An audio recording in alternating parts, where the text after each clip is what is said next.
Hello everybody, I'm Ione Butler and I'm the founder of Uplifting Content, and today I have two very lovely guests for you. They had both reached out. For some of you who know, on Uplifting Content we love to receive submissions from people who have created their own uplifting content.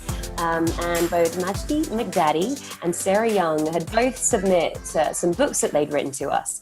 And so I wanted to sort of have a chat with them about their story and why they are doing what they're doing, because I feel like, it's just fantastic that they are doing what they're doing. So hello to both of you. Thank you for joining me today. How are you doing? Good, thank you. Thank you for having us. Pleasure. Fine. Thank you. Awesome. So why don't we start with Sarah? If you could tell us a bit about you, where you are, and sort of what you said when you submit, and what all that was about. So I'm 20 and I'm currently in Australia. I am just about to finish my second year of study at the University of Wollongong doing primary education. I find that question really hard to answer because what do you cover? But I love travel, and I've been on four volunteer trips now, 3 to Cambodia and most recent one to Africa.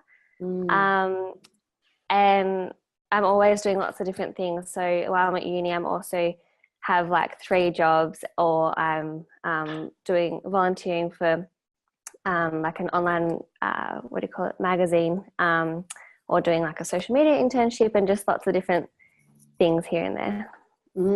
Perfect. And can you tell us when you reached out, what was it that you wanted to share? I'd love to hear more about that.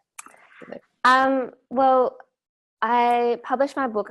I think it was probably about a month ago now that it came to publish. And I had only really just sold it to people within my circle, people that I knew.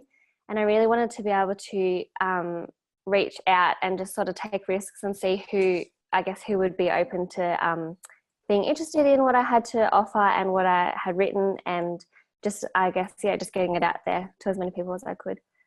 Which you're doing now, so great job. Yeah. Awesome. So we'll have a little chat with Majdy, and then I want to come back and talk about the idea behind it and what it's all about. So Majdy, tell everyone a bit about you and your story. I'm currently in Greece. I'm from Jordan originally, but I got married last September and I moved to Greece along with my wife. Nice. We're doing master's degree here.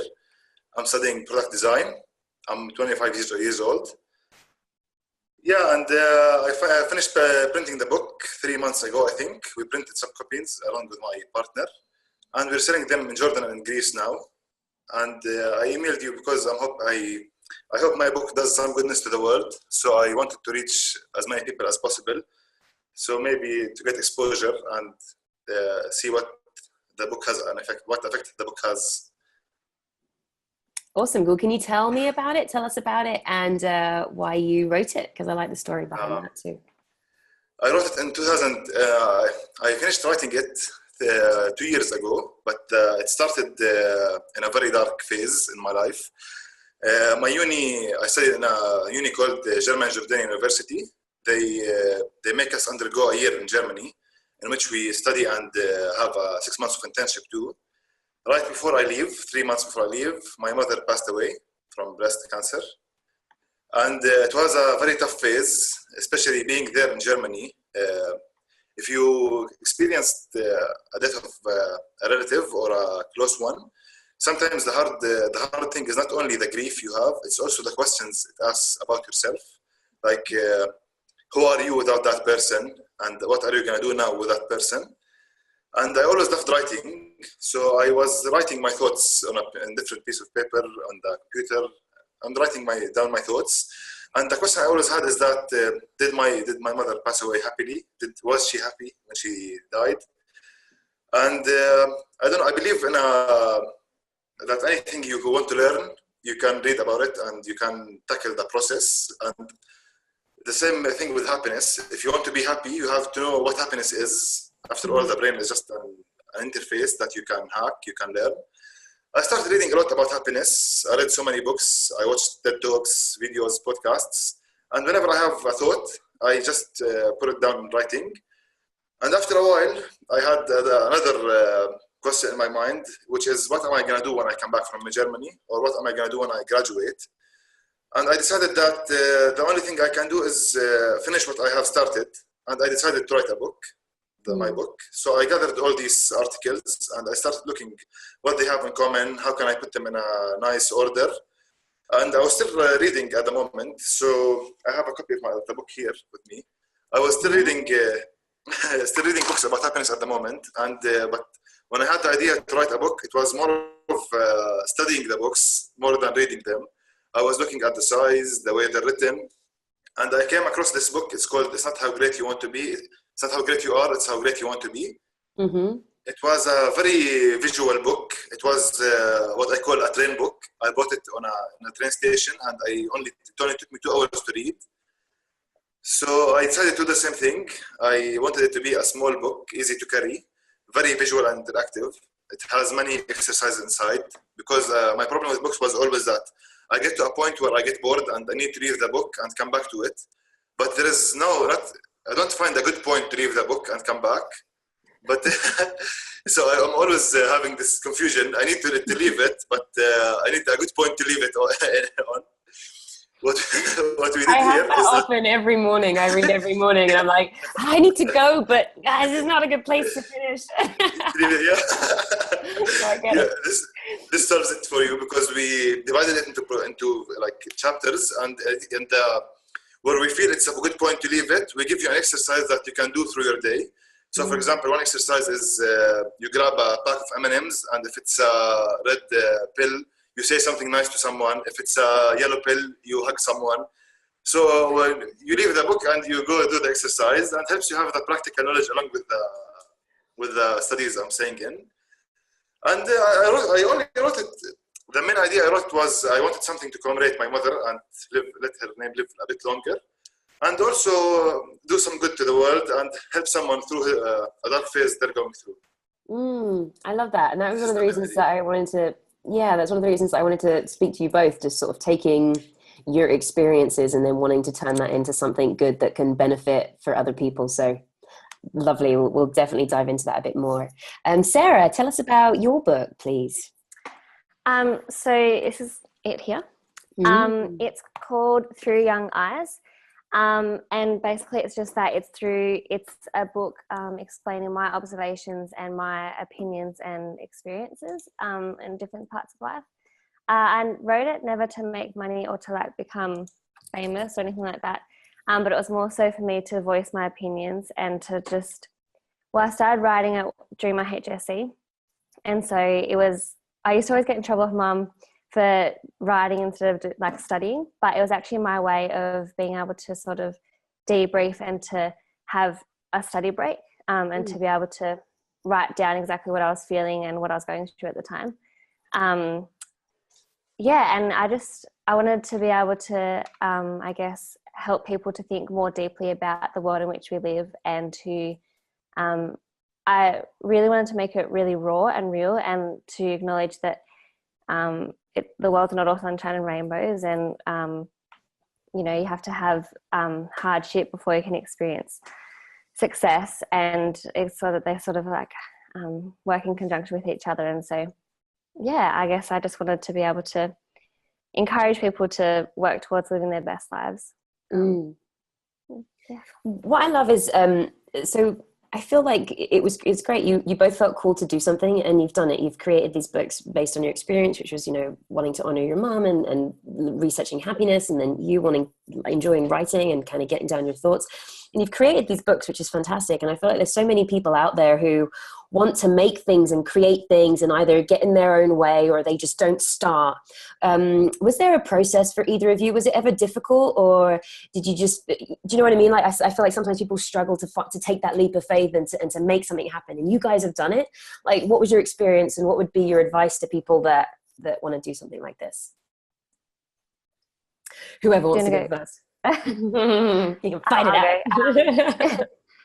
I actually wrote about it in the end of my book, a little bit about the process that I went through, but it was a massive roller coaster for me. So I started by writing blogs and just uploading them onto like a blogging website and had like linked it to my Facebook. So I had a few comments and stuff, like positive comments about that.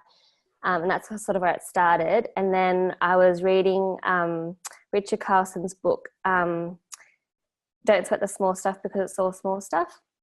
And his book is pretty much the same sort of format as what mine is. And it's just little mini chapters about different parts of life and different things that we go through. And that's what sort of gave me the idea. And I was like, oh, I could do something like this, and I could put my blogs into a book format like this. And so that's kind of where it started. And then I got really excited and I started writing and putting it into a book format. And I was like, yes, I can do this. And then it sort of went to a different phase where I was like, actually, no, I don't think I like what I've got, and like nobody else will like it, and will it even get published? And so I kind of left it for a little while, for about 6 months to nearly a year even. And then I kind of would just write down stuff whenever I thought of it still, but like let go of the book idea of having a book published. And then I'd forgotten that I had emailed publishers at one point, and towards the end of last year, I got this email from a publishing company saying, we've got this offer, we would like to publish your book. And I said, oh, what? I was like, I don't remember this. And so then I was like, oh, okay, like I've got to like be serious about this. Like I've got to actually think like, do I want to do this? And if I do, like I've got to just make it happen. And so then I got all excited about it again and started writing again, sort of working out what format I was going to put it into and what I wanted it to look like and that sort of thing. And then, but even then, like even in the last 8 months, I still went through this massive roller coaster of ups and downs of getting excited about it and then doubting it and stuff. But honestly, like I think that if you have a skill like this, whether it be writing or singing or anything, any skill that you have, don't be scared to show the world what you've got, because a lot of the time, like you're your hardest critic. So a lot of the time you'll doubt yourself and you won't let yourself get to that finish line for a fear of like rejection or failure, or even a fear of success. But honestly, just go for it, because the world needs more of that. The world needs more of people doing what they love and achieving their dreams. And I think that, yeah. That's fantastic advice, Sarah, and it's funny because like I totally agree, and I know these things to be true, and I'm in this place personally right now where I'm just doubting my own self and my own voice, and as much as I want to create, I don't know what it is. It's going to pass eventually, but there's like a block there where I'm like, who wants to listen to anything I have to say? Who am I to say anything to anybody? And there's this thing going up, and I've got so many things that I want to say, and like I know I can help and inspire people. So I love that you said that, because you're talking to me and I needed to hear it right now, so thank you. Majdy, what about you? For me, I was reading a book called Think and Grow Rich. And there was the sentence that said,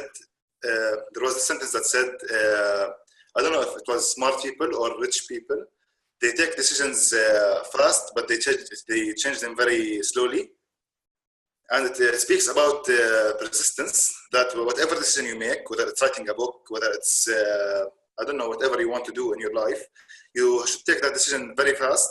Don't overthink it, because when you overthink it, that voice in your head will start speaking to you and saying, you can't do it, the voice in your head. So take that decision very fast. Don't listen to the voice, and don't change that decision, and stay persistent, because whatever you want to do, it's your persistence that gets you there. For example, I tried to contact so many publishing companies, and none of them answered back. So I decided to print the book by myself, and I had a financial issue. I couldn't print the copies.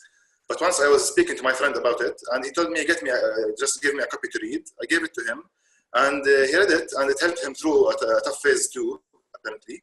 And he came back to me and he was like, I will partner up with you and we'll print it together. So and it started working from that moment. We started printing copies and doing the Facebook page. But it's if you give up on your decisions, you'll never find a way. I don't say that I'm not afraid of failure. I am, but I take the sentence in a different way, because if you're afraid of failing, you should at least try, because if you don't try and start, you already failed. So if you're afraid of failure, you should start somewhere and try your best. I love that advice. In fact, I'm making a video shortly about that, not letting your fears hold you back. Because yeah, we all have them, but it's, you know, mine is flying. I hate flying, and I've every like once or twice a month this year I've traveled out of the country or to different parts of the States, and I've been on a plane, can't even count how many times, and I'm terrified. But I would never let that stop me from having the life experiences that I've had and all the opportunities that I had, even though the moment of takeoff and landing in any type of turbulence I'm having little panic attacks. But you do it, you know, so because it's the outcome of it. So yeah, I think it's everyone's. I think it's everyone's phobia: flying and landing and taking off. yeah, not everyone's. Everyone looks pretty No, cool on the I love plane apart from me. I love it. That's really funny. So interesting you say that. Something that I think that's interesting with creativity too is, so there's the fear of, like, you know, doing it, so you've done it, but then you doubt yourself. While you were writing it and while you were creating it, this is something that I come up with too. Was there a part of it where you start trying to write things to be popular? Did you ever like censor yourself when you were writing it, thinking about how other people would perceive it? Or did you just write in flow? I'm curious. Majdy? Should I answer? Yeah, Yeah. go for it. Anything you start, even like I'm a designer now, I'm working in product design, and I worked before with architecture. Anything you love, you will have moments where you're working in flow because you love what you're doing. But there are moments where you ask yourself, I'm going to be showing this to the world, so what are people going to think about me? And this is something we do on a daily basis too. You're always, what you say, what you tell your friends, your family, is based on how you think they view you. It's like you know the image they have of you and you act upon it. So it's okay to think of what people will think of you, but if you're doing what you do only for that purpose, then don't do it, I think. But if you're doing it, but if you find meaning and you want to help people, and at some point you had financial income, or you had praise from them, or you thought of what they're gonna say, it's okay. I think it's part of what you're doing, but you shouldn't do it for that, I think. I agree. But did you at any point let what you thought other people would think of the book shape what you put in the book? Does that make sense? Did you ever let the idea of, did you ever write to try and suit an audience, or did you ever write, this would be more viral if I do this? Do you know what I mean? Did you ever do that? For me, I was thinking that I wanted to encourage more people to read. That was the main idea. So I was writing in it in a way. I tried to make the language in it simple and not very, it's not a heavy text, because I wanted people to have fun reading it. It's like I wanted it to be like a breeze, the word would be. It's something you would read really fast and get over with, but you'd love to come back to.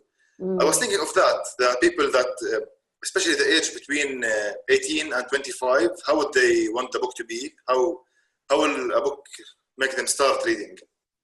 I like that. I think that's a reasonable way of considering what people think. Because I found sometimes with my creativity, it's just coming from a place of trying to make it more popular rather than coming from the heart. But I guess in a way of inspiring younger people to read and to keep it simple and straight to the point, I think that's a fantastic way. Sarah, what about you? Did you ever find that you were sort of tailoring what you were doing to sort of fit an audience, or is it just completely authentic from you?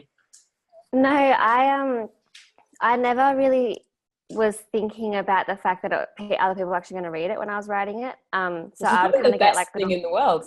Yeah. I kind of got little creative bursts, and I would just sort of jot it down. And it would normally be like at midnight, or like in the early hours of the morning. I'd just be writing if I couldn't sleep, or if I didn't want to study or something like that. And I would just, you go back through, and I've got so many spelling mistakes and all that sort of thing, because it's a massive just like flow of just thoughts. And I have realized that I can't force my writing. Like I can never tell myself to sit down and to write a chapter today, because that's not where my like creativity and my thoughts come from. Like I think about certain things and I'll like jot it down or something like that. Like I can't just force myself to sit down and just write. And it wasn't until really like, I think a couple of days before I was about to tell people because I hadn't told many people that I was even writing it.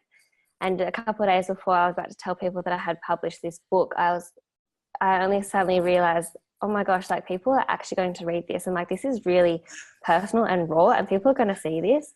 And that's when I started to get a little bit nervous, and I was like, well, I've got to prepare myself for the negativity, because like with every positive there's a negative.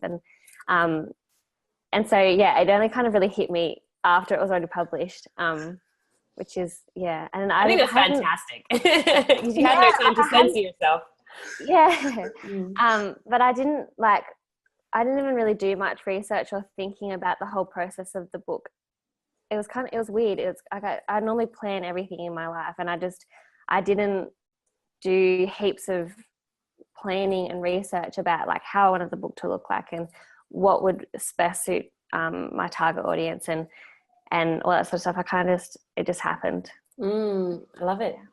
I feel like, have either of you seen The Power of Vulnerability, the TED Talk by Brene Brown? She is a shame researcher. She's incredible. And The Power of Vulnerability, it talks about how you just have to be prepared to be vulnerable. Like if you're ever trying to create or do anything, you need to be prepared to be vulnerable. You need to be prepared to like have it not work out and just put your heart on the line. And people really buy into that. And every time that I've been just genuinely honest about my hardships as well as the good times, because you don't just want to hear people going on about how great everything is. And when I really open up authentically about struggles, it connects with people. They really do like that. So I can imagine that your book will resonate with a lot of people for that very reason. Both of you have been very kind to offer the Uplifting Content audience 5 copies of your book. So 5 lucky winners will get both Majdy and Sarah's book, which is awesome. We're going to have a link for that for them to sign up. In a bit, we'll run the competition for a little bit of time, and then we'll get you the book sent out. So just so that people know, if you guys could do your little elevator pitch for the book so that they know what it is. I'm Majdy kind of explained his a bit more, but Sarah, just like, what would be your elevator pitch? So it's a self-development book. So it's Oh, sorry. So it's for a target audience of about 15 to 25 year olds. Although I have had my cousin who's 11 or 12 read it, and my grandpa who's, I don't know, 60 or 70 or something. I actually don't know how it is. Awesome. And so, it's got that target audience, but I think that it can tailor to meet and everybody can like it. I actually had somebody say to me the other day that she was a bit older, and she said that it's really helpful reading something like this because it makes you remember and realize what you're going through at that when you're like a teenager and at that age group, and it makes you, I guess, remember exactly what you're feeling and thinking at certain parts of your life. And she said sometimes you can look back on your life and sort of sugarcoat it and forget what it really was like, whereas this can sort of help you remember, actually no, it wasn't all sunshine and rainbows, and like it is hard growing up, and that especially now within today's society it's a lot different to even 20 years ago. I don't know, I acknowledge that I can't rhyme. I'm not an expert at what I do. I haven't got massive I haven't done heaps of study and all that sort of thing, but as I said before, it's just raw and it's real, and it just acknowledges that there is hard times as well as good times, and it's about being able to cope with certain things and being able to ways to react and different ways to think about certain things. That's for example, so like I talk a little bit about my travels and stuff. So this is the contents page. I talk a little bit about my travels and just like little simple things such as friendship and talking about dealing with stress, and even like talking about just making time to sit and think about different things. I think it sounds like a fantastic book as well, not only just for that age range that you were saying, but also parents of teenagers to kind of help to understand what teenagers are going from as well, because I feel like a lot of the time parents don't understand their kids very much. There's not much communication. So beautiful, thank you. And then Majdy, just your little elevator pitch. Oh, and that was Through Young Eyes, by the way. We already said it, but I like to say it again. I think for me that many times I met people, and when I said that I'm writing a book about happiness, and they go like, aren't you too young to write about happiness? And this How was dare why they? How can you be too young to understand happiness? Yeah, I think kids are probably the best at understanding happiness. Yeah, and they're the best teachers in that. Mm. So this was why I wrote one of the reasons I wrote the book, because it's a young perspective on happiness. I believe that it's you can be happy easily. Anything can make you happy. It's just a matter of decision. You just have to focus on the positive side of life, and you have to. If you, there is this quote I always by Leo Tolstoy. I always have on the page, and I have it in a huge like on a huge page in the end. It says here, if you want to be happy, be. It's that simple. That's what I believe, and this is why I wrote the book, because it's a fresh perspective on the matter of happiness. How it's actually simpler than it looks. Some of the concepts in life, because we had so many debates and we had so many opinions on them. They look bigger and harder than they are, when actually they are simple. And it's supposed to be an interactive book, so to entertain. If you're older than 25, 27, you might find the language a bit too simple, but it's going to be entertaining. If you're starting to read, it's going to help you love reading and continue through that. Continue reading. Cool. And say the title of the book again, please. It's called At the End of the Line. I didn't mention that because it has a line going through it, through the whole book. Mm-hmm. And you follow the line through the journey of happiness. And you have a friend inside. I call him Mr. Figaro. This is him, Mr. Figaro. It's a figure that... He's a stick figure drawing. Nice. Yeah, he goes along, like he pops up so many times in the book.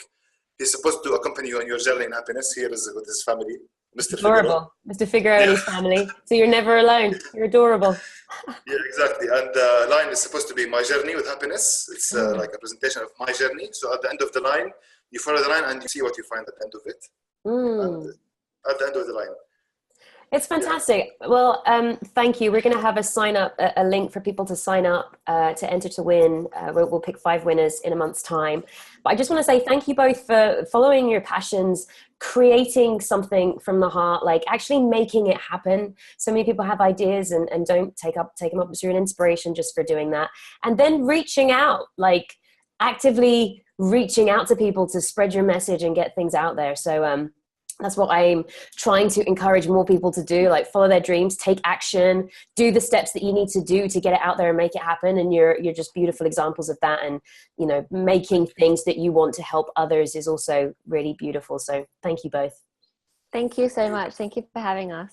My pleasure. You rock stars. So everyone on there, everyone listening, we will have a link in this video description for you to sign up to enter to win. And we'll also have details about Majdy and Sarah where you can sort of find them and follow them. So thanks, guys. I hope you have a fabulous rest of your day. It's like really late for you, Sarah. Thank you. She's in Australia. No, it's 6:30 a.m. Oh, it's really early. Okay, super early for you. And it's like nighttime for you, Majdy, right? Yeah, it's 7 p.m. here, Greece. You rock stars. Thanks for making it work. I appreciate it. No worries. Thanks, everyone. Bye. Thank you.